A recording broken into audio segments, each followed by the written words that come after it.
The California coastline provides one of the best recreational areas in the country. But people enjoying the beach and the ocean are not always aware of the dangers these fun places can represent. Like all lifeguards, the Newport Beach Lifeguards are here to save lives and educate the public about beach safety. In Newport Beach, we make around 5,000 rescues a year during our busy season in the summer, and almost 80% of those are from rip currents. Rip currents, if you know what they look like, are very easy to identify. The ocean typically has blue colored water, and what you'll have is a rip current is kind of a brown milk, chocolate milk colored water. It typically, the direction of the water is returning to sea, and so you have a lot of, as the incoming waves hit that, you'll have choppiness that takes place inside that rip current, and usually they're probably anywhere between 20 and 25 yards wide at the most, and you'll just see a long strip of that brown water going out to sea.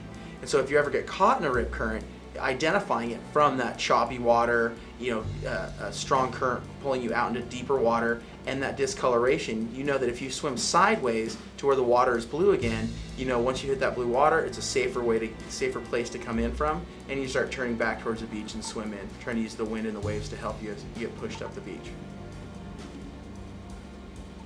The most important thing is for people to kind of understand the conditions and know their limitations. That we have some days you could come down and do almost anything and not get in trouble. Other days we have days of 6 to 8 foot surf, and even a moderate ability swimmer could get into trouble. So the most important thing would be to understand the conditions. You can do that by looking at our flags, by talking to the lifeguards, or calling a surf report number. Well, one thing common mistakes parents make is assuming that the lifeguard is there to just babysit their child. So knowing that your child is there and kind of keeping track of them, because I'd say one of our common calls in the middle of summer at certain beaches is definitely lost children. So people find themselves in trouble that way all the time. And once again, just getting into an environment or finding yourself in a situation that you weren't prepared for, either with the wrong equipment, like you didn't have a boogie board or fins, or the environment was cold so you didn't bring a wetsuit. So knowing your limitations and having the right equipment can totally prevent those situations from happening. We spend a lot of our winter time doing public relations, going to talking to civic groups, high schools, churches, stuff like that. One of those programs is called Project Wipeout. It's a program that was designed in conjunction with Hoag Hospital to try to prevent spinal cord injury and to talk about what you can do to try to help someone who has been a victim of spinal cord injury.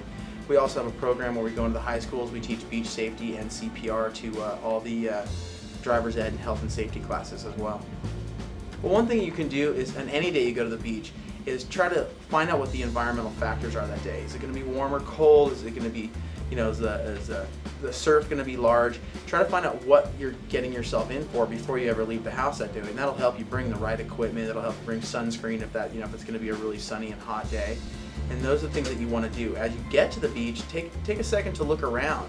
Find out, is there a section of beach that's less crowded, or in the water, or that the waves aren't breaking as big, and maybe depending on your experience level, you can go that direction.